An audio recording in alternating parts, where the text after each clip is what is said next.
Hello everyone, this is Money Mom. Welcome to the channel. Today I want to chat with you guys about how I used to live off $700 a month. Let's get started and talk about it. We're going to go down memory lane. First of all, I graduated high school in 1983.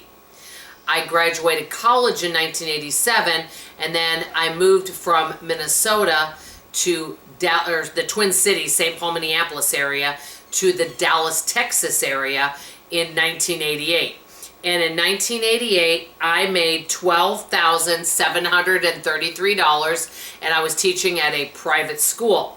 So the reason why I said 700 is all my bills were less than $700. And I remember exactly how much everything is, and I wanted to share with you and kind of compare a little bit to what's happening in 2023, besides rent prices. Okay, my rent back then for a 582 square foot apartment, 1 bedroom, 1 bath, okay? And I did have a water heater in there, and I had a stackable washer and dryer. It was $300 a month. Is that insane or what? Okay, my electric / water, all that was on one, garbage, was $100 a month. Grocery, I budgeted $25 a week. Now, I did eat at the school a little bit too. I was allowed to have some of the food there, but I mostly bought frozen dinners, but groceries was so cheap, and I walked down to the grocery. I did not have a car, okay? Now, I do have a driver's license, just to let everyone know, and I did drive when I was in Minnesota because we moved. I grew up mostly in Woodbury, Minnesota, most of my life, but then we moved to Stillwater, Minnesota, and we lived out in the country. Stillwater is kind of considered a suburb of St. Paul, kind of like 20 minutes outside of it. And so I drove when I was there, but then my parents moved back to Woodbury because my mom didn't like Stillwater. But anyway, long story short.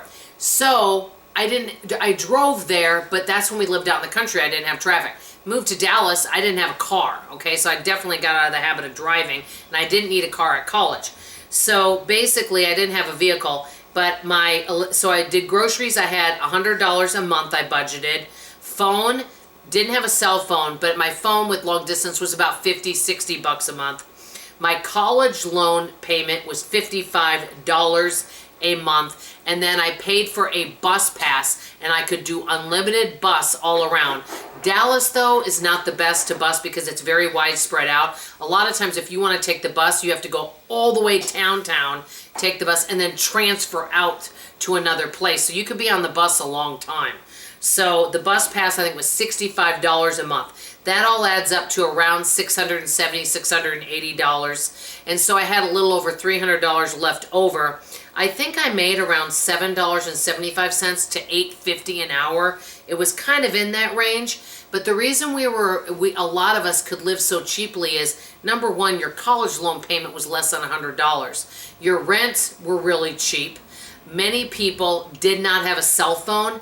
Many of us did not have cable TV. We didn't have all these added services. We didn't go to gyms, any of that stuff. So you didn't have that many bills. And so you could live very inexpensively.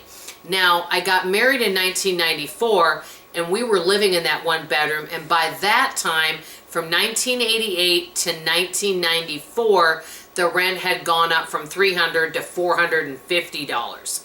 Then after that, my husband and we moved to a 2 bedroom, 2 bath apartment, and we paid $495 a month. And I think that was in 1996 or 95. No, 96. And so when you look at how cheaply you could live back then, but also we didn't have a lot of the services that many folks do now. We didn't do the gym membership. We didn't have a cell phone. We didn't have cable TV. We didn't have all these services that are out there now. You had very minimum bills, so you could live a lot more frugally. I just thought it might be kind of fun to go down memory lane and kind of look at, hey, what did I live off back then? But I liked it because it was simpler. To me, I love a life thinking about less bills and less expenses because, the more services and things you use, it's like $10 for this, $50 for this, $60 for this auto ship. I mean, you can just go crazy with all that. So I tell you, I kind of miss, who would ever think you'd ever say the 80s and 90s were the good old days, but in some ways they were in terms of keeping expenses low. So let me know, guys. I'd love to know if you want to take me back to your college days or when you first moved out, what your expenses were like. I'd love to hear from you in the comments below. I just thought this might be a fun video. I love you guys. I appreciate you. And please come back for tomorrow morning's video. Bye-bye now.